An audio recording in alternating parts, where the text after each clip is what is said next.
Muito bem, vamos então para a nossa aula prática de balanceamento. Mas antes de irmos para o balanceamento, eu gostaria de falar para vocês o quão importante é estarmos realizando essas atividades, seja ela um balanceamento ou um alinhamento de máquina. Quando você tem lá o motor que move todo o equipamento, se ele sofre qualquer interferência, quem vai estar sentindo isso é a corrente elétrica. Então, se eu tenho um equipamento que está desbalanceado, eu tenho o air gap do motor sendo alterado.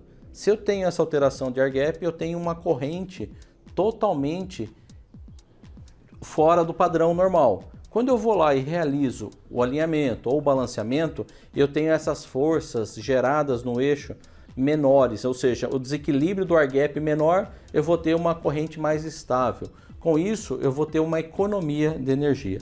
Então, se a gente fizermos um balanceamento ou um alinhamento em vários equipamentos na indústria, com certeza o nosso resultado de economia de energia será bem significativo, bem expressivo. No mundo hoje que nós estamos vivendo, onde a energia é o ponto foco central de uma redução, a Preditiva vem atuando aí de forma bem prática nesse assunto.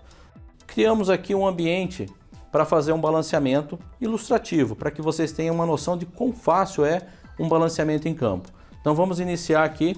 Nós temos aqui uma máquina que nós vamos utilizar um disco.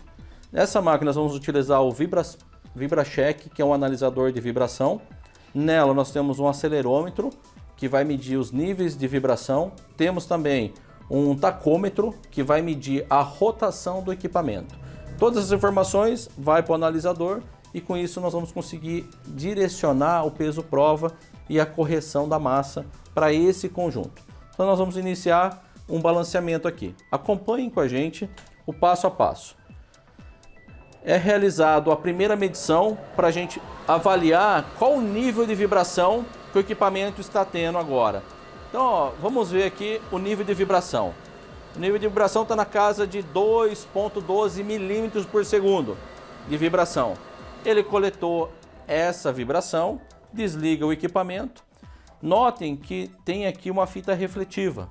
Essa fita refletiva, nós vamos colocar o peso prova na direção dessa fita, que é o ponto zero. Então, no ponto zero, nós vamos colocar um peso prova. Esse peso prova, ele tem que alterar a vibração em 30%, para mais ou para menos, para que o resultado das forças vetoras seja bem significativo. Feito a colocação do peso prova, nós vamos iniciar então novamente a medição. Feito essa medição, vamos ver para quanto foi o valor. Olha lá, com o peso prova, o valor foi para 4,48 milímetros por segundo. Então houve uma alteração significativa da vibração.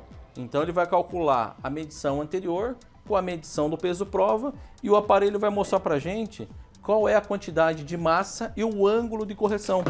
Então nós vamos observar lá, o aparelho, ele está dando 87% a 174 graus.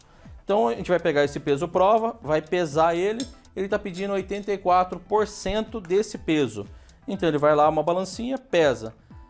O peso tem 10 gramas, ele vai pegar 87% desse peso e vai colocar 174 graus. E vai fazer uma nova leitura. Com isso, os valores têm que reduzir. Colocado o peso prova, liga novamente o aparelho e a gente vai observar para quanto que foi a vibração. Vamos ver lá, ó. Valores caiu para 0,26 milímetros por segundo. Ou seja, o balanceamento foi realizado com sucesso. As forças dinâmicas presentes funcionou. Então, pessoal, viu como que é simples um balanceamento? Nós temos toda uma ferramenta, colocação de peso, às vezes na área, às vezes tem que soldar um peso, ele é soldado, às vezes tem que fazer um furo numa hélice, numa pá, para colocar esse peso de correção. Mas fica a dica aí, pessoal, para investir em balanceamento da indústria, investimento com uma equipe própria, sem contratação externa, você tendo um aparelho desse, você realiza toda a correção de balanceamento dentro da sua indústria.